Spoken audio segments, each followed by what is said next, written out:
So today it was announced that the Eagles will be sitting Saquon Barkley and the starters this coming Sunday versus the New York Giants. And this is what Saquon Barkley had to say when asked about it. Play on Sunday. Yeah, Coach asked me, what I like to do. We had a conversation. He called me back, let me know that we're probably going to be resting. And my reaction was kind of like, I told my family, obviously my family, probably wanted a little bit more than me. But at the end of the day, the most important thing is winning football games and winning the playoffs. So I got a big goal in mind. What was your message to Nick when he did ask? I mean, he asked me if I wanted to play, if I want to go for it. I said on Sunday, I probably didn't care too much for it. When I slept on it, it was an opportunity to implant my name in football history. I may never get another opportunity like that again. So I'm down, but at the end of the day, I don't care if I put the team at risk. He's the head coach for a reason. He makes those decisions, and whatever decision he wanted to make, I let him know if you want me to play it, I'm going to go out there and make sure I get it. And if we don't, I'm okay with that too. Yo, by the way, King Dingbat here, it was that clip, that very clip by Saquon Barkley that made me get up to do this video. That clip really bothered me a lot. It bothered me a lot, okay? I'm sitting in bed, laying in bed. I have a 102-degree fever. I got the fever last night, started with my voice, then it's full-blown fever. I was laying in bed. I saw that clip of Saquon Barkley, and I could see the disappointment, the sorrow in his voice, on his face. And it just bothered me, and I couldn't really, to be honest with you, all week, I couldn't pinpoint why I felt that Saquon Barkley should play. Because, yes, all the logic, all the common sense, and normally how I would go is I would say, you've got to sit this guy. You've got to rest this team. They haven't had a bye week since week 5. They need the rest. All those things I would totally be agreeing with. But something deep inside all week has bothered me. Like, you can't just turn your back, turn your nose at this historical opportunity. You can't.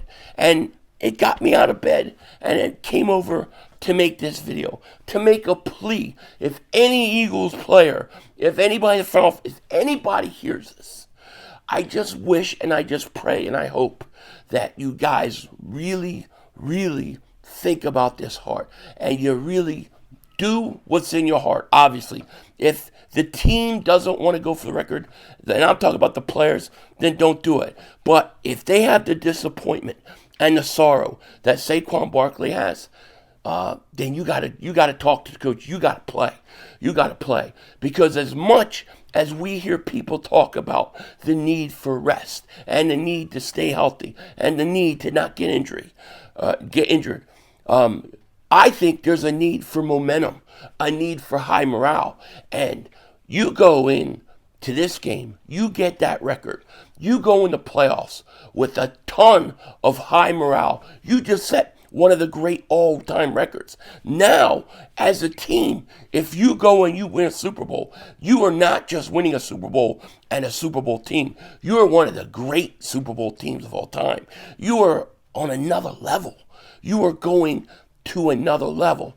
But in order to get to that place, in order to be considered one of the great offensive lines of all time, you need something like this. All right? For whatever reason, fate, destiny, God, whatever you want to say, whatever you call it, has handed the Philadelphia Eagles this moment, this historical moment to go out there. And we're not talking about a franchise rushing record or, some other record that gets broken every so often. We're talking about one of the great records of sports, one of the great records that could catapult Saquon Barkley into a Hall of Famer, even though he had those early bad years with the Giants. You're talking about this offensive line and this team being recognized as one of the greats to ever play, the greats amongst the greats. And I think for whatever reason, The Eagles have been given this challenge, this historical moment, and it just feels wrong not to play these guys. It just feels wrong. In every other moment, I would be all for sitting these guys. I would. I understand all the reasons why you do it. I talk about it every year, it seems like, when you got to rest your guys. But this just seems different for whatever reason, like on a gut level or just a feeling.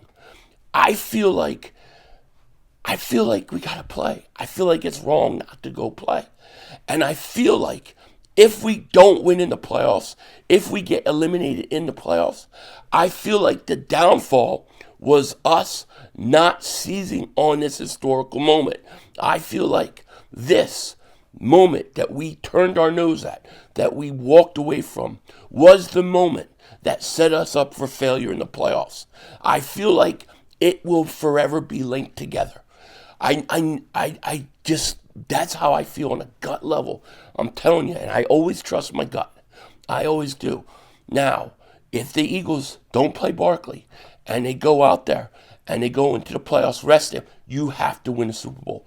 You cannot lose the Super Bowl. Otherwise, it's one of the great failures of all time because of how close you were to such an important historical record. All right? You've been given this on a silver platter. Our challenge is not just to win a Super Bowl this year. Our challenge is to win a Super Bowl, but on the way there, to grab up this record and take it with us. Okay? Take it with us to boost the Lombardi, because this is this team's path to being not just a Super Bowl winner, but one of the great all-time teams ever. You can't fight fate. You can't fight history. And I feel like it's just wrong. It's just wrong to turn our back on it. And when I listen to that clip of Saquon Barkley, it bothers me. It bothers me. I can see the disappointment in his voice. I see it on his face. And I know there got to be players on that team that feel the same exact way. I don't know how much being rested, which isn't even a real bye week if you think about it. The players still got to be around NovaCare. They still got to show up and practice. Even if they don't practice and they rest, they got to go to practice. They got to be on the sideline. It's not like a real bye week where you're going out and you're getting away from football for the week and you're getting real relaxation and away from the game. You're still there. So yes, they might not go play a game and get, hit and beat up. And I get it. It makes so much sense from a logical perspective to sit the guys. I agree with that. It does. But I just wonder how much morale, how much momentum you lose by not playing him and not doing this. It feels like you're testing fate by turning your back on history. And that's what I think that they're doing. They're turning their back and thumbing their nose at history because they don't want to risk injury and they want guys to get rest. I get it. But I think for the Eagles to go to the Super Bowl and to win the Super Bowl, that part of the challenge and part of what they have to do is go out there and take this record with them for the ride.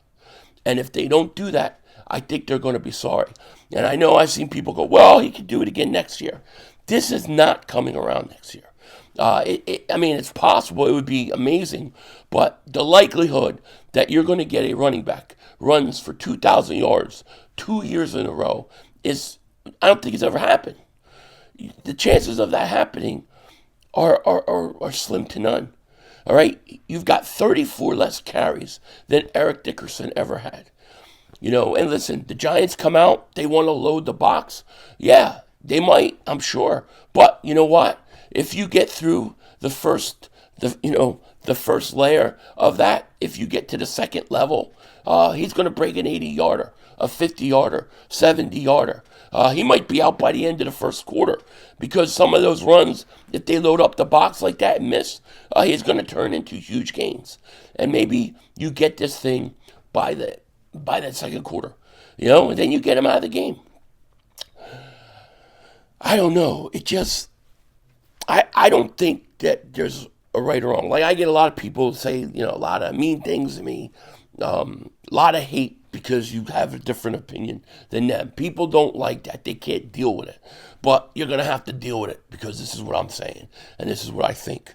And I always tell you guys what I think. This is a plea to the Eagles and the front office and that coach that if these players, if I could be sitting here watching Saquon Barkley speak and see the disappointment, the sorrow, the feeling of unfulfillment, if I could see that on him, I'm sure the rest of the team sees it, and I'm sure the coaches see it, and there's a lot more of that, because I don't think it's just him. Jordan Mailata wants to play. Landon Dickerson wants to play. Lane Johnson originally said he didn't want to play. Now he's saying he's ready to go get the record for him. If these guys want to play, I hope that they speak up to the coach and tell him, because I feel like this record is now connected to winning the Super Bowl. In a weird way, I know that you're supposed to rest. I know that you're supposed to, not play your starters a meaningless game. It just feels like that if you're going to get the record, you're going to get the Super Bowl too. If you don't get the record, the Super Bowl is no guarantee either. I feel like they're connected. It's just a gut feeling. It's something that's bothering me and just made me get up to go do this video with 102. Maybe I'm delirious. I don't know. Maybe I'm freaking delirious. I don't know. But it just feels like this team, they can't thumb their nose at history. Not on this. This is something different. This is unprecedented. This isn't going to happen often. Listen, if the Detroit Lions could go in to that game versus the 49ers and play their starters in a meaningless game where there wasn't any historical record about to be broken, then why can't the Eagles when it matters so much more? This game isn't meaningless, okay? This is not a meaningless game. This is a game for this team to make history that will propel this team and these players, not just Saquon, into one of the greatest teams of all time. To me, the Super Bowl is connected to the record. Get the record, get the Super Bowl. Don't get the record, don't win a Super Bowl. I don't know why. That's what my gut feeling is telling me. I think the Eagles need to go out, and I think they need to let them play. I'm not saying that they won't let them play and then they go to Super Bowl. They can. But just, I don't know. On like an instinctual level, I feel like the record and the Super Bowl are connected. And it's our destiny to go fulfill all of it. And if we take a cheap shot out or the easy way out on this journey, it's going to come back and bite us in the ass. We'll see. But that's my position. That's my gut feeling. And I've taken my stand. So let it be written. So let it be done. With that said, take care. Talk to you later, of course. Don't be a dingbat. Remember, it's Howie Vision. We're all just living in it.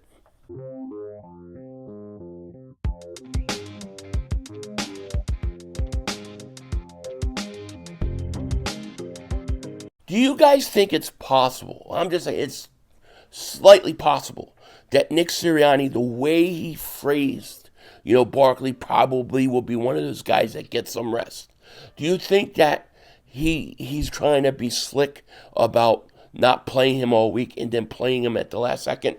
Like, I wouldn't even let him practice this week. Let him rest all week. Don't practice him and then play him on Sunday. Do you think that there's any possibility that Nick is going to pull one over on us and they're going to play him? I'm just curious what you guys think. Because I could see Nick doing something like that. In a weird way, I could. And I also think Nick is very capable of changing his mind. It is, after all, only Wednesday. Denzel Washington out. That's all, folks. The brother screwed us.